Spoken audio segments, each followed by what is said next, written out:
Hello guys! Magandang araw po sa lahat guys. Ito po si DJ Maki. Ang DJ ng mga puso ninyo. Sana all naman. Hello guys, kumusta po kayong lahat yan guys? I hope po okay lang po kayo. Lalong-lalo na po sa mga binahan na lugar po, mga lodis. Mag-iingat po kayo. Sana po nakapag-evacuate na po yung mga nasa critical areas po. Shoutout po pala kay Lodi Jacel Adocal. Hello Lodi Jacel Adocal, kamusta ka na po? I hope okay ka lang dyan at yung family mo po. Sana po mag-iingat po kayo lagi. And shoutout din po sa mga Team Power Flowers dyan. Lalong-lalo po kay Lodi Alexander. Hello Lodi Alexander, kamusta ka na po? I hope okay ka lang. And kay Lodi Ken Lalangan. Hello Lodi Ken, kamusta ka na Lodi? Alright guys, ipagpatuloy na po natin yung kwento ng asawa kong mayaman. Sana all na naman po, may mayaman na asawa. Punk ka, how dare you make such a insolent request? Agad na napasigaw ang doktor sa galit. Itinuring nilang lahat si Yan Ruizo bilang kanilang idolo sa kanilang mga puso. Siya ay maihahambing sa isang banal na anghel sa kanila. Sa makatuwid, hinding-hindi sila papayag na dungisan siya ng sinuman, lalo na ang isang kuting tulad ni Chinyu. Maging ang mga bodyguard ni Yan Ruizo ay sumugod, sinusubukang palibutan siya. Gayunpaman, walang emosyong tinitigan ni Yan Ruizo si Chinyu. Pagkatapos ng ilang pagninilay-nilay, sa wakas ay pumayag si Yan Ruizo na hayaan siyang subukan. Naisip niya sa sarili na kung sinungaling siya, magkakaroon siya ng totoong dahilan para tanggihan ang buong kasalang ito. Pagkatapos humiga sa kama, ang mapatla at sapat na dibdib ni Yan Ruizo ay nakita ni Chinyu. Namumula ang mukha, naglakad si Chinyu patungo kay Yan Ruizo. Bumulong siya, paumanhin. Miss Ruizo. Pagkatapos magsalita, iniunat ni Chinyu ang kanyang kamay at marahang inilagay ito kay Yan Ruizo. Ang kagandahan ni Yan Ruizo ay wala sa mundong ito. Namutla si Suyan sa paghahambing. Napaka-perpekto ng makapal na anyo ni Yan Ruizo na walang sino man ang makatiis sa kanyang paningin. Ang mga mata ng doktor at ng mga bodyguard ay halos lumuwa sa kanilang mga saksakan sa gilid. Kung hindi sila pinigilan ni Yan Ruizo, hinihiwa na sana nila si Chinyu, na ginawang mincemeat. Pinigilan ni Chinyu ang kanyang paghihimok at binaliwala ang kanyang maruruming pag-iisip para pakalmayan ang kanyang mga ugat. Pagkatapos ay sinunod niya ang mga tagubili ng natakot na mga medical scroll sa kanyang isipan upang i-channel ang kanyang chi, na naging hugis ng lumilipad na dragon. Sa kanyang dantian at inilipat ito palabas. Kasunod nito, dahan-daang naglakbay ang mainit na pakiramdam mula sa palad ni Chinyu papunta sa katawan ni Yan Ruizo. Agad na uminit si Yan Ruizo. Maya-maya pa ay nakaramdam siya ng nakakapasong init sa buong katawan na parabang binababad niya ang sarili sa isang hot spring. Habang lumilipas ang oras, nagsimulang mamuo ang butil ng pawis sa kanyang noo. 10 minuto ang lumipas sa isang kisap mata. Naging malungkot ang ekspresyon ni Yan Ruizo. May limitasyon kung gaano mo ako sasamantalahin. Puputulan mo na ba? Higit pa rito, walang ibang naramdaman si Yan Ruizo maliban sa mainit na pakiramdam sa kanyang katawan. Sa halip, nahihirapan siyang huminga at napuno ng kaba sa kanyang dibdib, na nagdulot ng hindi mabata na pagnanasa sa pag-ubo. Ang mga sintomas na ito ay nakadagdag lamang sa kanyang pagkabigo. Umiling si Yan Ruizo, naisip. Mukhang masyadong mataas ang tingin sa kanya ni Lolo. Noon lang, inilayo ni Chinyu ang kanyang kamay sa katawan ni Yan Ruizo. Pinunasan niya ang kanyang pawis, mahina niyang sinabi, Miss Ruizo. Tapos na ako sa paggamot mo. Dapat tumagal ng humigit kumulang 10 minuto bago ka tuluyang ma-recover. Pagkaupo mula sa kama, nanunuya si Yan Ruizo, galing ako sa loob ng 10 minuto. Sabi mo, tingin mo ba ako bilang isang tanga? Pagkatapos magsalita ni Yan Ruizo, nagsimula siyang umubo ng marahas habang namumula ang kanyang mukha. Nang makita iyon, naging ugat si Chinyu sa lupa. Siya ay sabik na hindi niya alam kung ano ang gagawin sa kanyang mga kamay. Miss, tapusin na natin siya, sabay-sabay na nagpipe ang matipunong bodyguard. Ikinaway ni Yan Ruizo ang kanyang kamay habang nakatingin sa orasan sa dingding. She declared, okay, bibigyan ko siya ng 10 minuto. Ang totoo, Kahit si Chin Yu mismo ay hindi sigurado kung gagana ito. Pagkatapos ng lahat, hindi masabi ni Chin Yu kung ang surreal na karanasan kanina ay katotohanan o panaginip lamang. Walang babala. Ang mga bodyguard ay humakbang patungo kay Chin Yu at pinalibutan siya na parang natatakot na baka subukan niyang tumakas. 9 na minuto ang lumipas nang wala sa oras. Sumilip sa wall clock. Nagtanong si Yan Ruizo na may masamang mukha, mukhang nagsisinungaling ka sa akin. Kaya, paano ito? Masarap bang hawakan? Hindi napigilan ni Chin Yu ang mapait na ngiti. Alam niyang walang saysay ang anumang paliwanag, dahil aalisin ang mga ito bilang dahilan. Kaya mas gugustuhin niyang hindi magsalita. Ang mga bodyguard ay humakbang pasulong, sinusubukang sakupin siya, ngunit kalmado si Chin Yu. Hindi siya nakaramdam ng takot, kahit isang segundo. Ang kamatayan ay maaaring maging pagpapalaya para sa kanya sa puntong ito, nakikita na wala na siyang pag-asa na natitira sa mundong ito. Kalimutan mo na lang, sabi ni Yan Ruizo habang winawagayway ang kanyang kamay. Para sa mga kadahilanang hindi ko gustong ibunyag, hahayaan kita sa pagkakataong ito. Gayunpaman, ayaw na kitang makitang muli, malamig na dagdag ni Yan Ruizo. Nananatiling tahimik, tumayo si Chin Yu at yumuko kay Yan Ruizo. Aalis na ako, Miss Ruizo, sabi ni Chin Yu at tumalikod na para umalis. Miss, hahayaan mo bang mag-slide ng ganon-ganon lang, hindi nasisiyahang nagtanong ang mga bodyguard pagkaalis ni Chin Yu. Sinulyapan sila ni Yan Ruizo at nanatiling tahimik saglit. Isipin mo lang ito bilang pagbabayad ng pabor sa kanyang ama, tahimik na bumantong hininga si Yan Ruizo. Bakas sa mukha niya ang pagkabigo. Bago siya dumating sa Jiangcheng, pinalaki ng kanyang lolo si Chin Yu sa isang madaldal na paraan, hanggang sa punto ng apotheosizing ang lalaki. Malaki ang inaasahan niya sa kanya. Lolo, mukhang nagkamali ka sa kanya, daing ni Yan Ruizo.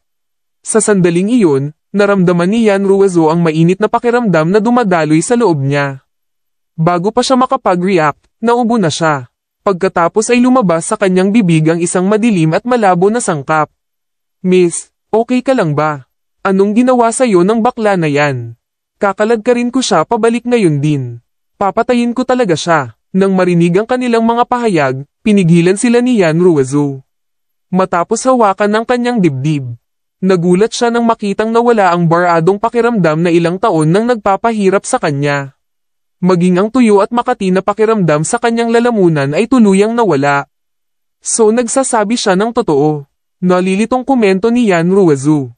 Naguguluhan siya sa kanyang nararamdaman.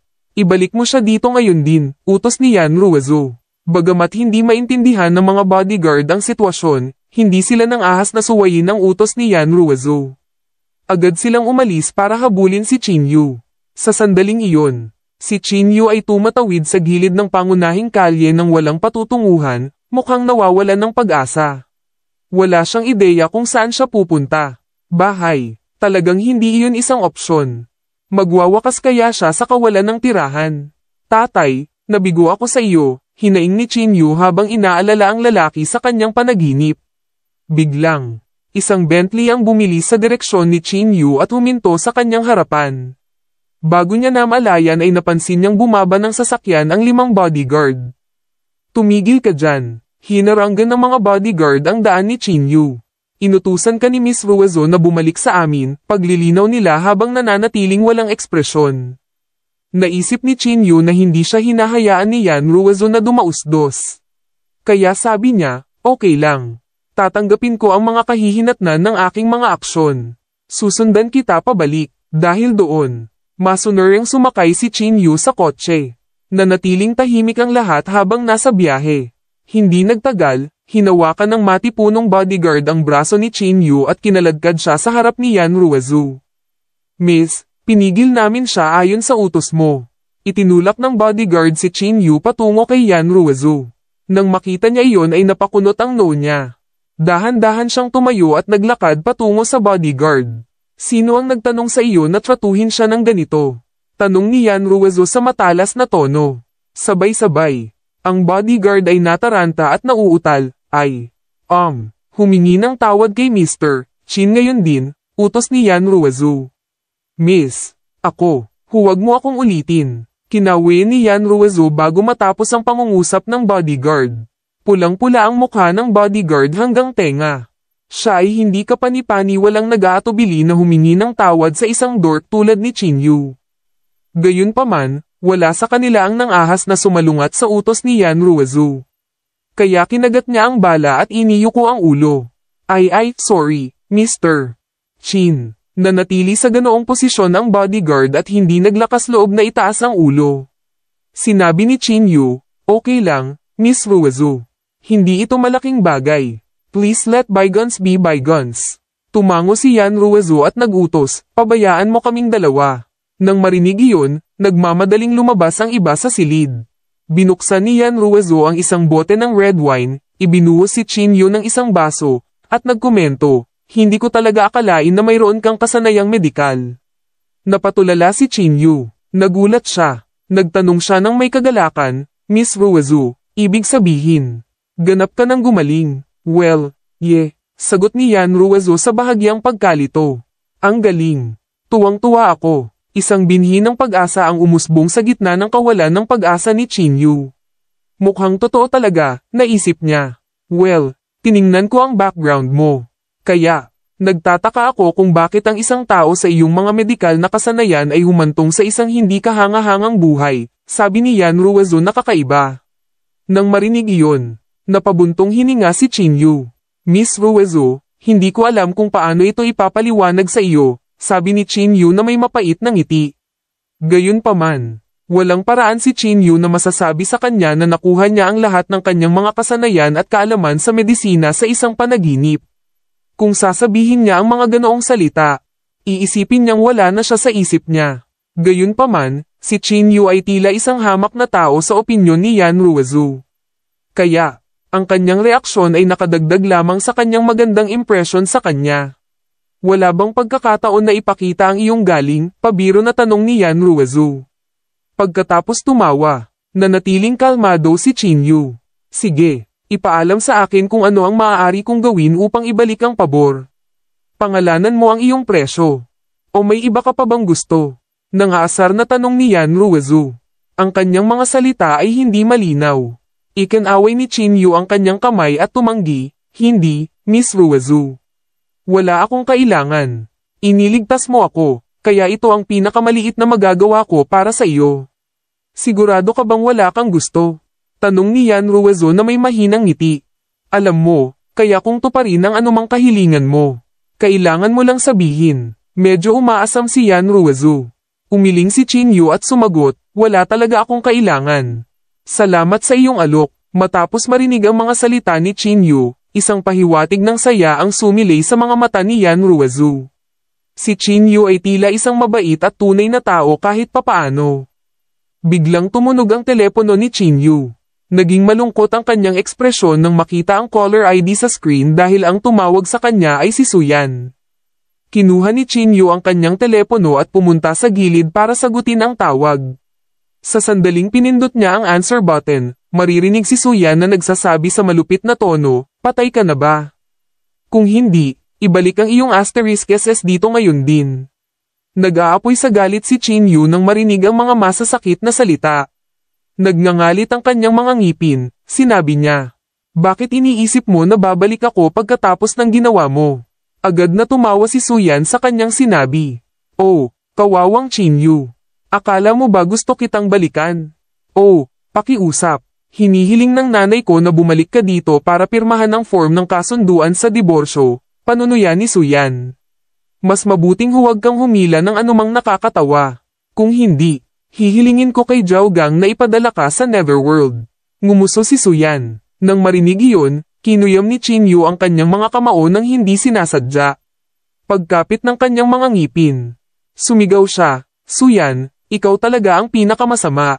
Huwag mag-alala. Hindi na ako kakapit sa'yo. Pagsisisihan mo ang ginawa mo balang araw. HMPH. Ang pinakapinagsisisihan ko sa buhay ko ay ang pagpapakasal sa isang walang kwentang hamak na tulad mo. Gumanti naman si Suyan. Agad niyang pinatay ang tawag pagkatapos magsalita. Si Chinyu ay tila nababagabag dahil siya ay may halo-halong emosyon. Pagkatapos ng lahat, Imposibleng hindi magkaroon ng damdamin para sa isang tao pagkatapos na gumugol ng 3 taon sa kanila. Gayunpaman, nilunod ng kahihiyan at galit ang kanyang positibong emosyon. Anong nangyari? Nakangiting tanong ni Yan Ruizu pagkatapos humigop ng red wine. Umiling si Chinyu at tumugon, Miss Ruizu, kailangan ko nang umuwi ngayon. May isang bagay na kailangan kong harapin. Kinindatan ni Yan Ruizu ang kanyang mga mata at nagsalita. Diborsyo. Si Chinyu ay natulala saglit. Pagkatapos ay tinanong niya, paano mo nalaman ang tungkol dito? Isang random na hula lang, sagot ni Yan Ruizu na kalahating puso. Sasama ako sa iyo, tumayo si Yan Ruizu at sinabi. Ayos lang. I'm good, pagtanggi ni Chinyu, na ikinakaway ang kanyang mga kamay. Utos ni Yan Ruizu sa nangingibabaw na tono. Ipapadala kita doon. Tumigil ka sa pag-ungol. Sa pakiramdam na nagbitiw, umalis si Chinyu kasama si Yan Ruizu. Nang makalabas sila ng silid, agad na lumapit sa kanila ang sekretarya ni Yan Ruizu. Papalapit sa tenga ni Yan Ruizu, bumulong siya, Miss Ruizu, nandito ang gobernador ng Chuzhou at ang hepe ng rehiyon ng Chuzhou. Iniimbitahan kanila para sa isang handaan. Bahagyang sumakit ang ulo ni Yan Ruizu nang marinig iyon. Pinunasan niya ang kanyang mga templo, bumulong siya, napakaabala nito. Paghintayin sila ng ilang sandali. Sabihin mo lang sa kanila na mail late na ako. Yes, miss, sabi ng sekretarya. Kasunod noon, huminto ang sasakyan ni Yan Ruizu sa harap ni Chinyu. Pasok, iminwestre ni Yan Ruizu ang kanyang daliri. Nang makitang ang pagtanggi ay hindi isang matalinong pagpipilian, si Chinyu ay sumakay sa kotse ng sunod-sunod. Hindi nagtagal. Nakarating na sila sa main entrance ng So Residence. Miss Ruizu, aalis na ako. Salamat sa ride, magalang na sabi ni Chinyu bago bumaba ng sasakyan. Ngunit hindi inaasahan ni Chinyu na lalabas ng kotse si Yan Ruizu kasama niya. Pinasadahan ng mga daliri ang kanyang buhok, sinabi niya nang may matingkad na ngiti. Sasamahan kita. Si Chinyu ay natulala. Si Yan Ruizu ay nagbigay ng ngiti sa kanyang mukha. Gusto kong makita kung ano ang hitsura ng iyong pamilya. Medyo awkward ang pakiramdam ni Chinyu. Alam na alam niya sa kanyang puso na tiyak na ipapahiya siya ng mga ito sa kanyang pag-uwi. Ayaw ni Chinyu na masaksihan ng sino man ang kanyang pinaka-nakakahiya na kalagayan. Gayunpaman, tila nabasa ni Yan Ruizu ang isip ni Chinyu. Nakangiting sabi niya, anuman ang mga paghihirap. Mananatili silang hindi malulutas hanggang sa harapin mo sila, tama ba? Huminga ng malalim, tumango si Chinyu. Pagkatapos ay inakay niya si Yan Ruizu habang naglalakad sila patungo sa main entrance. Ang lahat ng miyembro ng pamilyang Su ay nagtipon sa sala. Si Zhao Gang ay makikitang walang pakundangan na nakayakap kay Su Yan. Hindi lang sinaway ng biyenan ni Chinyu, si Sun Yumei, si Zhao Gang. Kundi ibinuhos pa niya ang mayabang na lalaki ng isang tasa ng tsaa. Nawalan ng gana si Chinyu sa nakita at naikayam ang kanyang mga kamao. Bago siya makapagsalita, hinailan ni Yan Ruizu ang kanyang braso at umiling. Sa isang sulyap kay Yan Ruizu, pinigilan ni Chinyu ang kanyang galit. Wow! Natagpuan mo na ang iyong sarili na isang sisiw bago pa tayo opisyal na hiwalayan, ha? Sinuri ni Su Yan si Yan Ruizu sa sama ng loob. Bagamat walang nararamdaman si Su Yan para kay Chinyu. Labis na nalungkot ang una nang makita ang kanyang malapit ng maging dating asawa na nanliligaw sa ibang babae sa napakaikling panahon. Sa kabilang banda, si Zhao Gang ay nakatingin kay Yan Ruizu na halos umaalis na ang laway sa kanyang mga labi. Masyadong mapang-akit ang babaeng nasa harapan niya para iiwas niya ang tingin. Masyadong kaakit-akit ang kanyang pigira, mukha, at ugali, hindi siya mapaglabanan. Si Su Yan, na nasa tabi niya, ay namutla sa paghahambing. Ang taong ito ay aking kaibigan.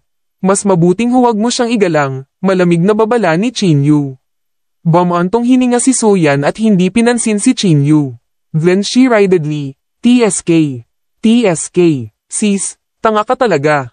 To think na kukuha ka ng scrap na itinapon ko.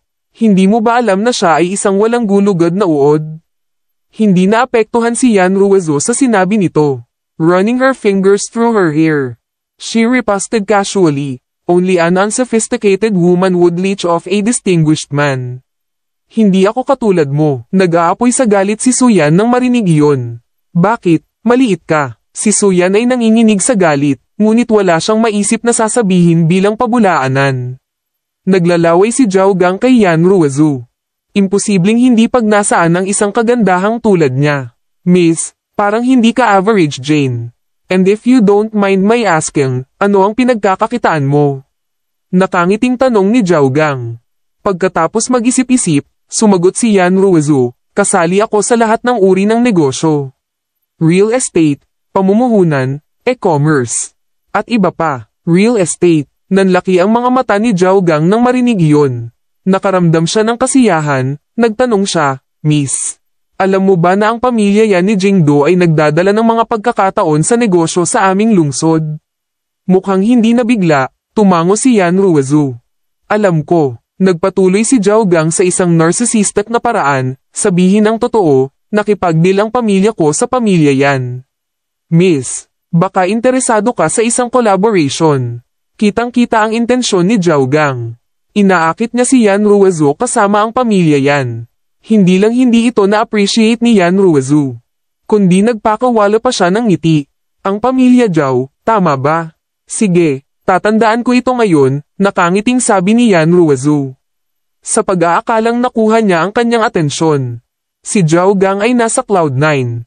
Kinuha ang kanyang business card, sinabi niya, huwag mag-atubiling makipag-ugnayan sa akin kung may kailangan ka. Anong ginagawa mo? Inis na sabi ni Suyan. Si Zhao Gang ay umubo at bumalik sa gilid. Kinuha ang form ng kasunduan sa diborsyo, hinampas ito ni Suyan sa mesa bago si Qin Yu. Pirmahan ito, at tapos na tayo, ngumuso si Suyan. Nakakuyom ang kanyang mga kamao, pinandilitan ni Qin Yu si Suyan at bumulong, Suyan, pagsisisihan mo ito balang araw. Tumigil ka na, pwede ba? Nairita si Suyan. Dahil doon, nanatiling tahimik si Qin Yu at hinawakan ng panulat para pirmahan ang kanyang pangalan sa mga papel. Pagkatapos ay ibinalik niya sa kanya ang mga dokumento. Isinusumpa ko na ipapaluhod ko kayong dalawa sa harap ko at hihingi ng tawad. Humagulhol si Qin Yu na may dugong mga mata. Hinding-hindi niya makakalimutan ang kahihiyan noong araw na iyon. Tumawa sina Suyan at Zhao Gang matapos marinig iyon. Ang tanga, malapit na kaming pumirma ng deal sa pamilya yan, at aakyat kami para maging pinakamayaman sa Jiangcheng. Ikaw naman. Ikaw ay walang iba kundi isang walang kakayahan na basura, panunuya ni Suyan. Huminga ng malalim, hinawakan ni Qin Yu ang kamay ni Yan Ruizu at tumalikod para umalis habang nananatiling tahimik. Hindi napigilan ni Qin Yu ang nag-uumapaw na puot pagkasakay sa sasakyan. Nagngangalit ang kanyang mga ngipin, sinabi niya, maghintay ka lang. Sa kaalamang minana niya sa kanyang ama, si Qin Yu ay puno ng kumpiyansa. Sa sandaling iyon, nagtanong si Yan Ruizu. Nasusuklam ka ba sa kanila? Paglingon kay Yan Ruizu, pilit na ngumiti si Qin Yu. Walang matinong tao ang hindi matitinag sa kahihiyan na tulad nito. Kumurap-kurap, nag-isip si Yan Ruizu. Sa maikling panahon, dumating ang sasakyan sa isang residential area sa sentro ng lungsod ng Jiangcheng, Dragon Paradise. Pagpasa ng isang set ng mga susi kay Qin Yu. Itinuro niya ang isang vilya na ilang layo mula sa kanila at ipinaliwanag, dapat kang manatili dito sa ngayon. Napatulala si Qin Yu nang matano niya ang marangyang tirahan. Umiling siya. Sinabi niya, Miss Ruizu, napakalaki ng bahay na ito para sa akin. Hindi ko deserve ito. Nagkibit balikat si Yan Ruizu. Ito ang pinakamaliit na ari-arian na pagmamay-ari ko. Nakanganga si Qin Yu sa kanya, nakaramdam ng hindi makapagsalita. Nang makitang wala siyang mapupuntahan. Kinuha niya ang mga susi mula kay Yan Ruizu. Miss Ruizu, hindi ko makakalimutan ang iyong kabaitan habang nabubuhay ako. Hawak ang mga susi sa kanyang mga kamay, mukhang determinado si Qin Yu. Inilibot ni Yan Ruizu ang kanyang mga mata at nagkomento, alagaan mo muna ang iyong sarili, tanga. Mabilis na umalis si Yan Ruizu at umalis kaagad pagkatapos. Pagsapit ng takip silim, dumating si Yan Ruizu sa isang dinner party sa isang maybak na may plaka ng Jingdo. Halos lahat ng mga kilalang tao ng Chuzhou ay natipon sa hapunan. Maging ang pinakamayaman ni Jiangcheng ay hindi gaanong mahalaga tulad ng isang server na nagre-refill ng mga inumin para sa mga bisita. Si Yan Ruizu, na nasa pisngi, ay nawala sa malalim na pag-iisip sa paglalakbay patungo sa piging. Miss, gusto mo ba talagang pakasalan ang uod na iyon? Bulalas ng kanyang sekretarya. Nakatitig sa kanya, sumagot si Yan Ruizu. To be honest, medyo naniniwala na ako sa sinabi sa akin ni Lolo kanina. Ano ang ibig mong sabihin sa paniniwala sa mga salita ni Old Mr. Yan? Nag-aalalang tanong ng kalihim. Siya ay walang iba kundi walang kwentang basura. Masyado siyang inconsequential kumpara sa mga young masters sa Jingdo, paalala ng kalihim. Umiling si Yan Ruizu. I don't think so. Tingnan mo. Siya ay isang tao na may maraming mga kasanayan sa kanyang utos, ngunit pinili niyang manatiling mababang loob. Bukod dito, hindi siya humingi ng anumang bagay mula sa akin bilang kapalit para sa kanyang pabor, sa kabila ng pamumuhay sa gayong masamang kalagayan. Sabihin mo sa akin, ano ang gagawin mo kung pinahiya ka ng iyong asawa ng ganoon? Tanong ni Yan Ruizu. Kumunat ang noo ng sekretarya at bumantong hininga, hinding-hindi ko sila patatawarin dahil doon. Tingnan mo. Iyan ang normal na reaksyon, banggit ni Yan Ruizu. Ang katotohanan na hindi siya humingi ng tulong sa akin ay nagpapahiwatig na siya ay isang tao na may gulugod, dagdag ni Yan Ruizu na may malawak na ngiti. Bumulong ang sekretarya. Sino ang nakakaalam kung tahimik lang siya at walang gagawin? Hindi. Alam kong magiging mahalaga siya sa hinaharap, deklara ni Yan Ruizu ng may pag-asa. Pilit na ngumiti ang sekretarya at ninisyan, in the future. Kahit nabigyan pa natin siya ng 10 buhay. Duda ko na kaya niyang hawakan ang kandila sa mga young masters sa Jingdo. Huwag kang masyadong sigurado. Umiling si Yan Ruizu at nagpatuloy. Dapat mong bigyan ng lalaki ng kaunting oras upang patunayan ang kanyang sarili. Kasunod nito, binago ni Yan Ruizu ang paksa at nagtanong kung saan. Mayroon bang kumpanya sa listahan ng aming pakikipagtulungan na pinamamahalaan ng pamilya Zhao? Sa pagbukas ng laptop, tinakbo ng sekretarya ang listahan ng maigi at tumango. Oo, Miss Ruizu. May isa. Ang pamilya Zhao ay medyo taos-puso. Higit pa rito, ang kanilang kumpanya ay itinuturing na isa sa nangungunang sa Jiangcheng batay sa kanilang kabuoang taunang kita. Ang kumpanyang ito ay isang magandang kasosyo sa pakikipagtulungan. Nang marinig iyon, nagutos si Yan Ruizu ng walang pag-aalinlangan. Okay. Alisin sila sa listahan. Alright guys, natapos na naman po yung panibago nating kabanata guys. I hope po nag-enjoy po kayo sa pakikinig mga Lodis. And sana naman po mag-iingat kayo lagi. And stay blessed po mga Lodis. Laban lang po sa buhay mga Lodis. Kasi lahat naman tayo ngayon ay naghihirap at naghahanap ng sideline. Kaya laban-laban lang po. Wala pong imposible. And just pray always po. Alright guys, ito po yung DJ Maki. Ang DJ ng mga buhay ninyo. Sana all. Bye-bye.